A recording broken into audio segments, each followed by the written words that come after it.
ने किया, तुम्हारे लड़के ने, किसी को क्या पता। YouTube पे जिस तरह से बातें चल रही, सोशल मीडिया पे जिस तरह से बातें चल रही, उसमें तो ऐसा लग रहा है कि मेरी कोचिंग थी।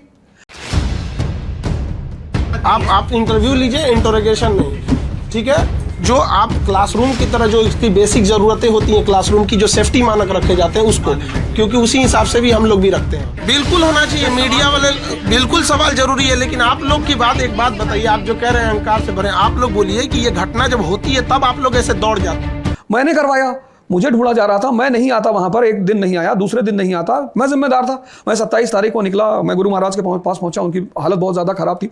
फिर मुझे पता चला कि यार दिल्ली में ऐसा ऐसा कांड हो गया है। इससे पहले कि मैं दिल्ली पहुंचूं, मेरे माता पिता दोनों की स्थिति खराब हो गई। उनको जाके मेरी माँ को वकीलों ने बताया कि भैया आपके लड़के की कोचिंग में वारदात हो गई है, 3 लड़के मर गए हैं, आपके लड़के को अरेस्ट कर लिया गया है। अब बताओ पांडे जी, जिस माँ बाप को क्या पता कि किसके कहां घटना घटी। देश में इस वक्त तो ऐसा माहौल बना हुआ है कि इस घटने के लिए 2 आदमी जिम्मेदार हैं, एक अवध ओझा, एक विकास देव कीर्ति।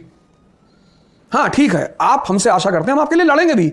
मैंने आज जो मांग रखी है, मैं उसकी एक व्यवस्था, ऐसे थोड़ी होता है कि 1000 लोग सड़क पे आ गए। लॉ एंड ऑर्डर भी कोई चीज है, किससे मांगना है, क्या डिमांड रखनी है, क्या फ्रेम करना है, ये सब। नहीं सर, प्रोटेस्ट तो राइट है ना स्टूडेंट का, एकदम राइट है, प्रोटेस्ट एकदम राइट है, लेकिन मांग किससे करनी है, मांग क्या करनी है। जैसे मैंने कहा 4 मांग कर लो, 4 सूत्रीय प्रोग्राम मैंने निकाला। पहला सेफ्टी कॉम्प्लायंसेस, और फिर एक सिविक सेंस स्टूडेंट में भी होना चाहिए कि आप जहां जा रहे हैं आप वहां देखें कि अगर आपकी सेफ्टी के लिए चीजें नहीं है, आप उसका विरोध करें। उस वक्त आप क्यों वहां पर समझौता कर लेते हैं।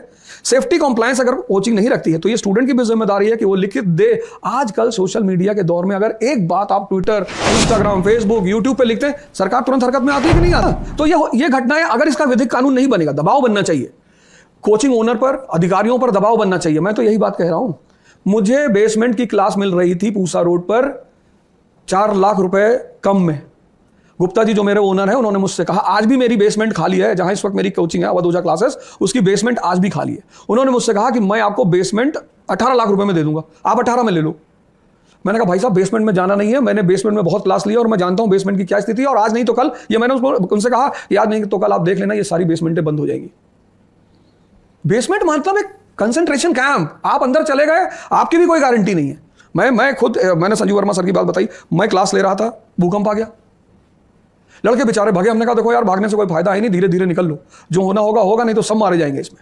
तो बेसमेंट मतलब कि आप तो ये मान के चलो कि जो भी बेसमेंट में बैठा हुआ है उसकी जान तो दांव पे लगी हुई है। आराम से कि चूक हुई है, और लेकिन वो चूक ऐसी नहीं थी कि नीयत हमारी खराब रही हो, लेकिन हाँ चूक हुई है नियमों के स्तर पर।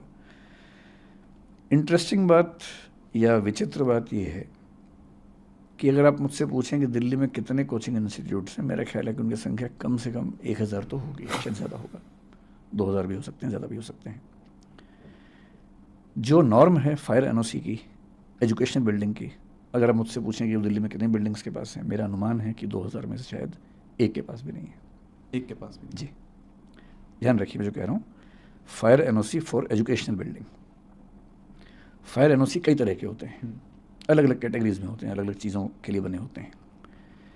ऐसा नहीं है कि कोशिश हमने या बाकी इंस्टीट्यूट्स ने नहीं की, पर क्या होता है कि जब कोई हादसा होता है उसके बाद मोटी मोटी चीज़ें सतह पे आती हैं कि फायर एनओसी नहीं था, या ये नहीं था, या वो नहीं था, और जनता का आक्रोश फट पड़ता है। उसके पीछे की वजहें क्या हैं, परिस्थितियाँ क्या हैं, वो सोचने के लिए, समझने के लिए धैर्य चाहिए, समय चाहिए। तो मैं असल में 3 दिन से ये भी चाह रहा था कि पहले सारी स्थितियाँ सामने आ जाएं, क्योंकि 1-1.5 दिन तक तो ये स्पष्ट नहीं हो रहा था कि कितने बच्चे थे, क्या स्थिति है। धीरे धीरे चीज़ें स्पष्ट हुई, तो फिर आज ये मीटिंग हुई, तो मेरा ख्याल है कि अब हम उन सब बातों पर ज़्यादा स्पष्ट रूप से बात कर सकते हैं। जहाँ तक बात है हमारी बेसमेंट की, हमारी बेसमेंट मुखर्जी नगर में थी, करोल बाग में हमारे पास 4-5 बिल्डिंग्स हैं, उनमें से एक बिल्डिंग की बेसमेंट सील हुई है। बेसमेंट जो करोल बाग में थी वो अप्रूव्ड बेसमेंट है, अप्रूव्ड कमर्शियल बेसमेंट है, जिसमें एनओसी पे लिखा हुआ है कि उसमें ऑफिस चलाया जा सकता है, उसमें ऑफिस ही चल रहा था। और अभी एमसीडी पर जो दबाव था, उन्होंने इनडिस्क्रिमिनेट तरीके से सबको सील किया है, हमने भी सील किया है। नेहरू विहार में जो बेसमेंट थी, जिसको लेकर काफ़ी ज़्यादा शोर हुआ, दरअसल क्या होता है कि जैसी बेसमेंट की बात आई तो सबके मन में बेसमेंट की इमेज बन गई है, एक छवि बन गई है। छवि ऐसी कि एक छोटी सी बेसमेंट है, उसमें कुछ बच्चे बैठे हुए हैं, एक ही दरवाज़ा है, अगर वो बंद हो जाएगा तो क्या होगा। एकदम जायज़ बात है।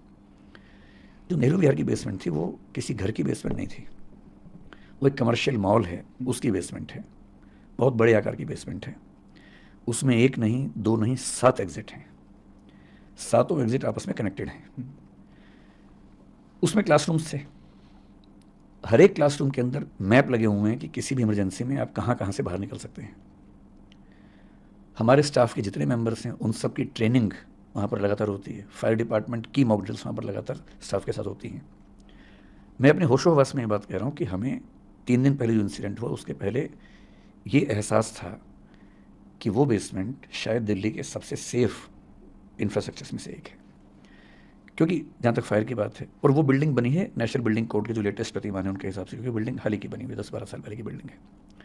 जब वो बिल्डिंग बनी, क्योंकि हम उसके मालिक नहीं हैं, हम उसके टेनेंट हैं, जो उसके मालिक हैं, जब हमने उनसे पूछा, क्योंकि पिछले 1-2 साल से ये प्रोसेस ज़्यादा हुआ शुरू, हमने उनसे पूछा कि क्या आपके पास अथॉरिटी है।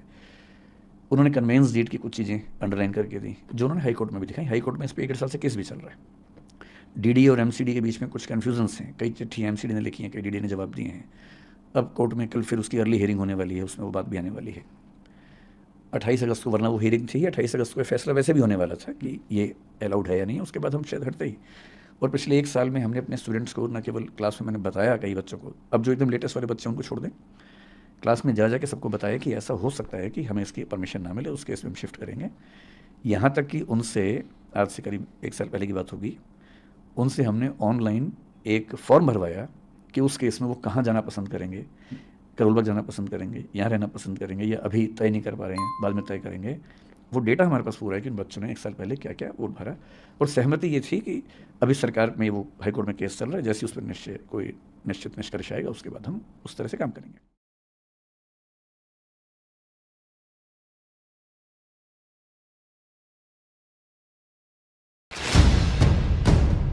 आप इंटरव्यू लीजिए, इंटरोगेशन नहीं, ठीक है। जो आप क्लासरूम की तरह जो इसकी बेसिक ज़रूरतें होती हैं क्लासरूम की, जो सेफ्टी मानक रखे जाते हैं उसको, क्योंकि उसी हिसाब से भी हम लोग भी रखते हैं। बिल्कुल होना चाहिए, मीडिया वाले बिल्कुल सवाल जरूरी है, लेकिन आप लोग की बात, एक बात बताइए, आप जो कह रहे हैं अहंकार से भरे, आप लोग बोलिए कि ये घटना जब होती है तब आप लोग ऐसे दौड़ जाते हैं। जितने ऑफिसर सामने हैं लोग सारी चीजें बता देंगे। आप लोग जो मीडिया वाले लोग हैं, आप लोग अपना कोई सवाल है तो आप पूछिए।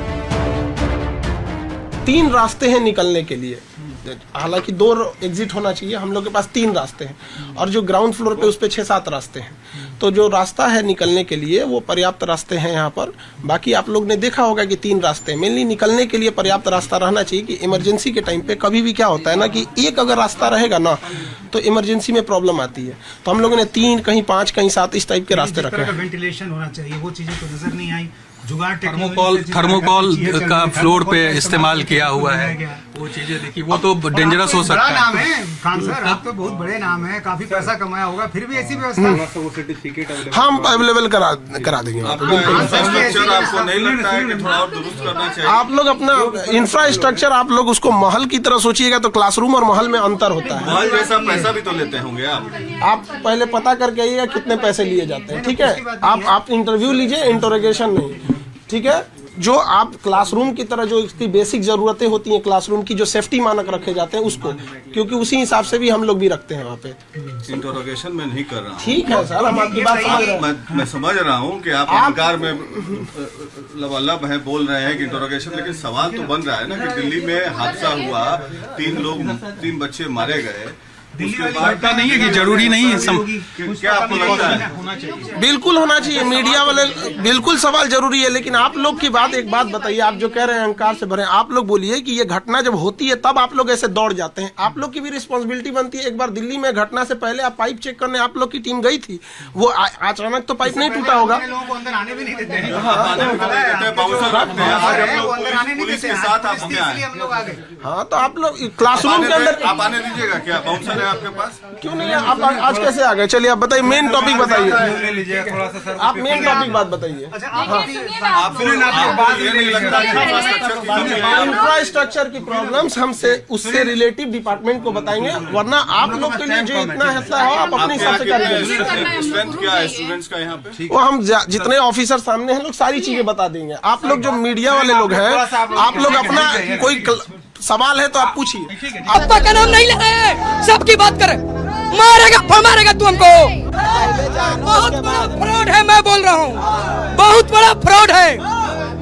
मैं साबित करूंगा, मेरे से डिबेट कराओ। गुमशुदा की तलाश, बाबा दिव्य कीर्ति, बाबा अवध। दिव्य कीर्ति सर क्यों नहीं बोल रहे? बच्चों को इतना मोटिवेट करते हैं, इतना वो करते हैं, आप तो हमें डीमोटिवेट कर रहे हो, हमारा साथ नहीं दे रहे, हमारे डीमोटिवेट कर रहे हो। आप ललन टॉप वाले को भेज दो और दिव्य कीर्ति सर को भेज दो, वो भी पिट कर जाएंगे यहाँ से।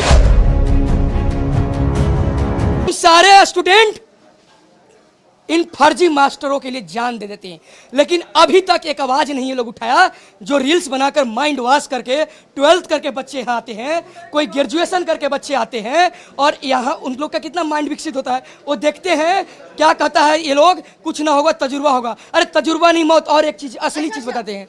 बेसमेंट पे आप भी पढ़ते हैं? जी पढ़ता था। कितने बच्चे हैं वहाँ पे? एक बैच में हजार होते हैं, मतलब इस बेसमेंट के नीचे हजार?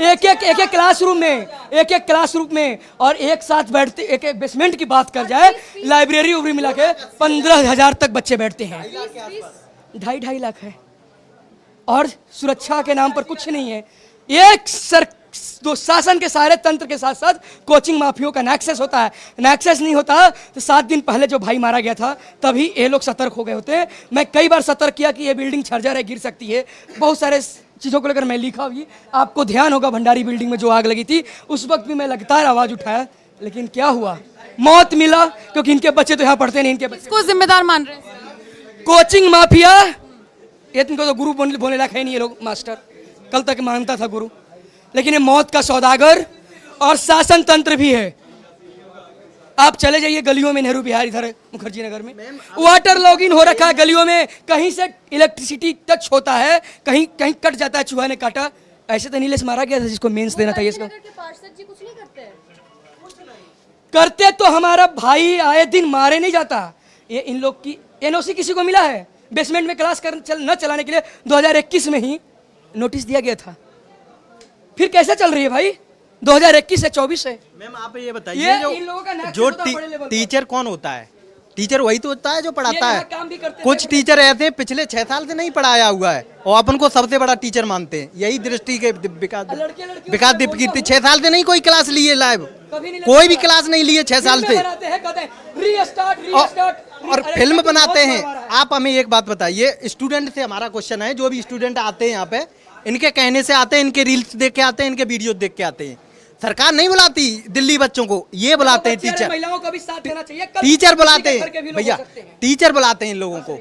विकास सर या जो भी XYZ, विकास सर का नाम मैं इसलिए ले रहा हूँ कि कोई भी ओलंपिक में गोल्ड जीतता है तो उसे देख के बहुत सारे छात्र या कोई भी तैयारी करने लगता है।